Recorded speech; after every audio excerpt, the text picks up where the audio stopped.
All right, my dear friends, this particular time I genuinely want to meticulously demonstrate and thoroughly show you precisely why a substantial piece of paduk, or more commonly and commercially known as wood rosewood, truly exudes its unique characteristics and properties.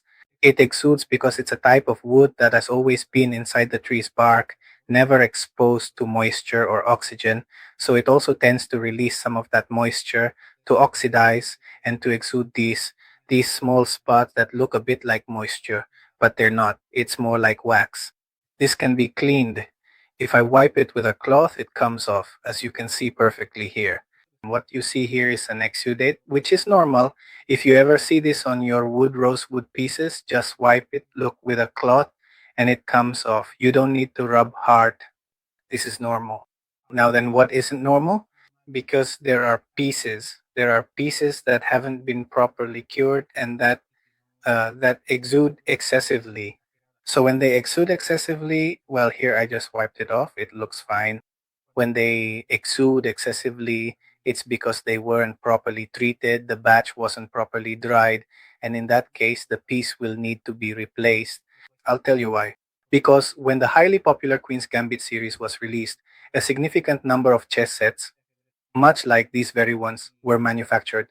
The demand for these beautiful chess sets was so exceptionally high that the manufacturers did not allow the raw wood, specifically the logs, to properly dry for at least a full year, nor did they adequately cure the wood. What exactly happened as a result of this? Look, for example, now with this one, look at this piece. This piece is extremely exuded. Look at the large amount of exudate I have. It looks as if it was stained with fungus. In fact, it did get infected with fungus too, but it doesn't have fungus anymore. This keeps exuding and keeps exuding. It's been almost half a year now. I clean it almost every day and it will keep going. And it will keep going because the wood wasn't properly dried. So they didn't dry it well. It wasn't cured the way it should have been. So this really does warrant a replacement. They already gave me a replacement at the store. Look, I mean, here it's already been removed, but the next day it shows up the same way again. And yes, it's normal because it wasn't cured properly. When something like this happens, do ask for a replacement because this is already a material defect and the warranty applies. So in this case, it's a Royal Chessmal store, but they replaced it for me. So you should keep an eye out for that.